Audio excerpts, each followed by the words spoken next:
हाँ तो दोस्तों, इस वीडियो के अंदर हम थाई कास्टिंग के आईपीओ के बारे में बात करेंगे और जानेंगे कि इस आईपीओ के अंदर आपको कितना लिस्टिंग गेन मिल सकता है और आपको इस आईपीओ के अंदर अप्लाई करना चाहिए या नहीं। चलिए शुरू करते हैं। तो देखिए, सबसे पहले हम ये जानेंगे कि ये कंपनी क्या काम करती है। तो देखिए, जो कंपनी है 2010 में ये कंपनी स्टार्ट हुई है, यानी कि लगभग अगर हम देखेंगे तो 13 से 14 साल ये कंपनी को स्टार्ट हुए हो चुके हैं। देखिए, जो कंपनी है, कंपनी में यहाँ पे ऑटोमोटिव की जो एंसिलरी कंपनी होती है वो हमें यहाँ पे एंसिलरी कंपनी में यहाँ पे नजर आती है। और जिसके अगर हम काम की बात करेंगे, जो हाई प्रेशर जो डाई कास्टिंग की जाती है, खास करके जो ऑटो व्हीकल्स होते हैं, तो इसके ना यहाँ पे डाई कास्टिंग का ये कंपनी हमें काम करती हुई नजर आती है। अगर हम कंपनी के मेन यहाँ पे 3 वर्टिकल्स की अगर हम बात करेंगे तो पहला वर्टिकल हमें यहाँ पे हाई प्रेशर डाई कास्टिंग का हमें यहाँ पे नजर आता है। तो इसके अलावा जो फेरस और जो नॉन फेरस मटेरियल्स होते हैं तो उनकी जो मशीनिंग का जो काम किया जाता है तो वो ये कंपनी हमें वो सर्विस प्रोवाइड करवाती हुई नजर आती है। अगर हम तीसरे वर्टिकल की अगर हम बात करेंगे तो इंडक्शन हीटिंग वाला जो प्रोसेस है वो भी ये कंपनी जो ऑटोमोटिव की जो कंपनीज है उन्हें ये सर्विस हमें ये कंपनी प्रोवाइड करवाती हुई नजर आती है। उसके अलावा अगर हम देखेंगे तो यहाँ पे ये कंपनी कुछ कंपोनेंट भी हमें यहाँ पे सेल करती हुई नजर आती है। अगर हम कुछ कंपोनेंट की अगर हम बात करेंगे तो इंजन माउंटिंग के जो सपोर्ट ब्रैकेट्स होते हैं वो ये कंपनी हमें सेल करती हुई नजर आती है। और उसके अलावा जो ट्रांसमिशन माउंट होता है, फिर फॉर्क शिफ्ट एंड हाउसिंग हो गया, तो ये जो स्टीयरिंग व्हील हो गया, तो ऐसे प्रोडक्ट्स ये हमें कंपनी सेल करती हुई नजर आती है। अगर हम कंपनी के मैन्युफैक्चरिंग यूनिट की अगर हम बात करेंगे तो तमिलनाडु के अंदर हमें यहाँ पे कंपनी का मैन्युफैक्चरिंग यूनिट नजर आता है। और उसके अलावा अगर हम कंपनी के टोटल एम्प्लॉइज की अगर हम बात करेंगे तो 132 टोटल एम्प्लॉइज हमें यहाँ पे ये कंपनी के अंदर काम करते हुए नजर आते हैं। तो ऑल ओवर देखा जाए तो मुझे यहाँ पे डेफिनेटली जो डाई कास्टिंग वगैरह इसका मुझे इतना ज्यादा नॉलेज नहीं है, लेकिन मैं इतना यहाँ पे ये कंपनी को देख के मैं इतना समझ गया कि यहाँ पे जो ऑटोमोटिव इंडस्ट्री में जितनी ज्यादा हमें ग्रोथ आती हुई नजर आएगी उतनी ज्यादा कहीं ना कहीं ग्रोथ हमें ये कंपनी के अंदर आती हुई नजर आएगी। क्योंकि जितनी ज्यादा मेरे ख्याल से मुझे लगता है कि यहाँ पे जो गाड़ियां बिकेगी उतनी ज्यादा यहाँ पे ये जो डाई कास्टिंग वगैरह है, जो मशीनिंग वगैरह है, तो उसकी मेरे ख्याल से रिक्वायरमेंट ज्यादा रहेगी। तो वैसे ये कंपनी की हमें यहाँ पे ग्रोथ होती हुई नजर आएगी। अब अगर हम यहाँ पे कंपनी के ऑब्जेक्टिव की अगर हम बात करेंगे, यानी कि जो आईपीओ से कंपनी को पैसा मिलने वाला है उसे कंपनी कैसे यूटिलाइज करने वाली है, तो देखिए यहाँ पे कंपनी को कुछ कैपेक्स वगैरह यहाँ पे कंपनी को करना है, तो उससे रिगार्डिंग यहाँ पे कंपनी का आईपीओ में आता हुआ नजर आ रहा है। और उसके अलावा अगर हम देखेंगे तो यहाँ पे आईपीओ से रिलेटेड यहाँ पे जो कंपनी का एक्सपेंसेस लगने वाले हैं वो भी कंपनी हमें इसी से यूटिलाइज करती हुई नजर आएगी।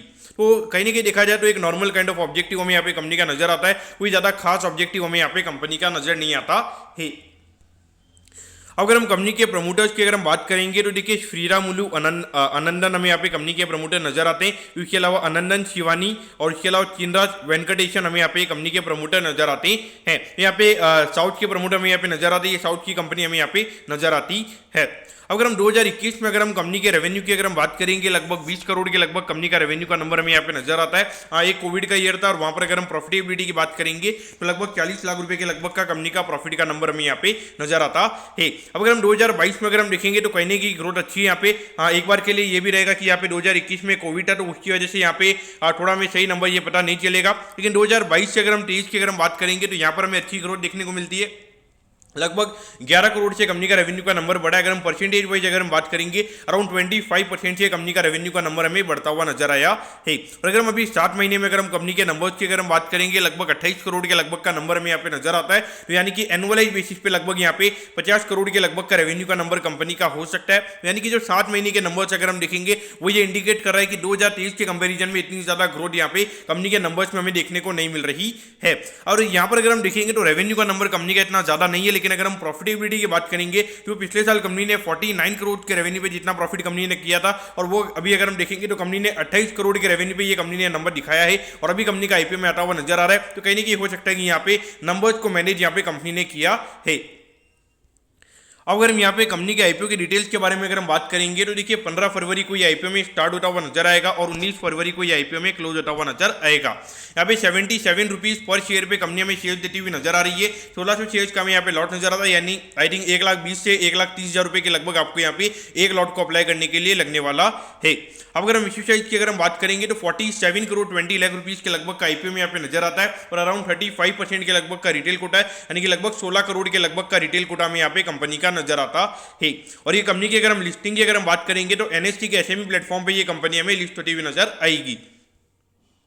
अब अगर हम एट दी एंड अगर हम टाइम टेबल के बारे में अगर हम बात करेंगे तो देखिए 20 तारीख को आपको पता चल जाएगा कि आपको अलॉटमेंट मिला है, यानी कि अलॉटमेंट नहीं मिलता तो 21 को रिफंड मिल जाएगा और 21 को ही आपके डीमैट अकाउंट में शेयर आ जाएंगे अगर आपको अलॉटमेंट मिलता है। और यहाँ पे 22 तारीख को ये कंपनी हमें लिस्ट होती हुई नजर आएगी। तो डेफिनेटली अच्छी बात यहाँ पे ये रहेगी क्योंकि मंडे को आईपीओ बंद हो रहा है, तो यहाँ पे डेफिनेटली आपको सैटरडे संडे के लिए पैसा ब्लॉक करने की जरूरत नहीं है। मंडे को ही आप यहाँ पे अप्लाई कर सकते हैं और अगर आपको रिफंड मिल जाए, अगर आपको अलॉटमेंट नहीं भी मिलती है तो आपको सीधा यहाँ पे 21 तारीख को यहाँ पे रिफंड मिल जाएगा। तो यानी कि मोटा मोटी 1 या 2 दिन आपका पैसा यहाँ पे ब्लॉक रहने वाला है।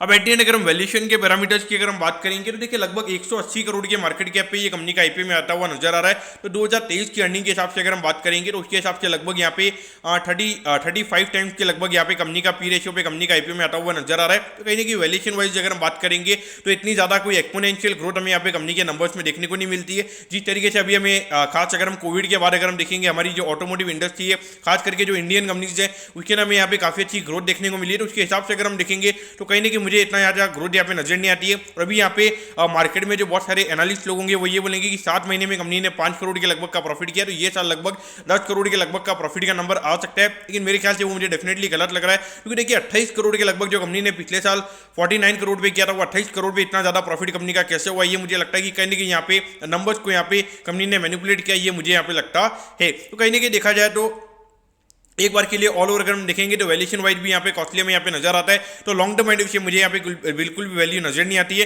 लेकिन फिर भी मुझे लगता है कि यहाँ पर आईपीओ थोड़ा वेल मैनेज रहेगा। जिस तरीके से अभी मेरी यहाँ पे मैंने थोड़ा ग्रे मार्केट में इसकी एक्टिविटी देखी है, तो उसको देख के मुझे यहाँ पे लगता है कि एक बार के लिए लिस्टिंग इनके लिए आप यहाँ पर आईपीओ को अप्लाई कर सकते हो। और मुझे लगता है कि एक बार के लिए यहाँ पे रिस्क आपका कम रहेगा। अगर मार्केट में कोई अनसर्टेनिटी नहीं होती है, अगर यहाँ पे लिस्टिंग होगी भी तो मेरे ख्याल से यहाँ पे एट पार यहाँ पे लिस्टिंग हो जाएगी। और अगर मार्केट में जो सिचुएशन की अगर हम बात करेंगे, अगर मार्केट में सिचुएशन अच्छी रहती है तो मुझे लगता है कि अराउंड 30-40% के लगभग की जो लिस्टिंग गेन है वो आपको यहाँ पे मिल सकती है। लेकिन मेरे ख्याल से लॉन्ग टर्म माइंड से रख के ये कंपनी के अंदर कोई फायदा नहीं होगा क्योंकि ऑलरेडी अगर हम देखेंगे 35 के लगभग का पी रेशियो में यहाँ पे नजर आता है। और अगर हम एक बार के लिए मानते हैं कि ये कंपनी के नंबर चाहिए और 10 करोड़ के लगभग का पैड अगर कंपनी यहाँ पे करती है तो लगभग 18 के लगभग का पी रेशियो यहाँ पे कंपनी का हो जाएगा। और वहां पर अगर 40-50% के लगभग का लिस्टिंग गेन अगर मिल जाएगा तो वहां पे कंपनी का पी रेशियो में 30 टाइम्स के लगभग होता हुआ नजर आएगा। देखिए एक बार के लिए हो सकता है कि यहाँ पे अगर हम देखेंगे तो QIB भी हमें यहाँ पे 50% का नजर आता है और उसके अंदर कुछ एंकर की भी हमें यहाँ पे पोर्शन नजर आती है। तो हो सकता है कि यहाँ पे कोई ऑपरेटर आके शेयर को पूरा कॉर्नर कर दे तो उसके बाद में थोड़े वैल्यूएशन काफी ज्यादा हाई हो सकता है। लेकिन मेरे ख्याल से इतना ज्यादा कुछ इंटरेस्टिंग बिजनेस मॉडल नहीं है। तो पॉइंट से मेरे ख्याल से तो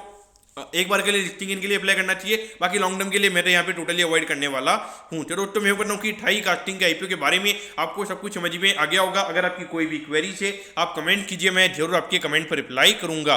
ओके दोस्तों, thank you, have a nice day.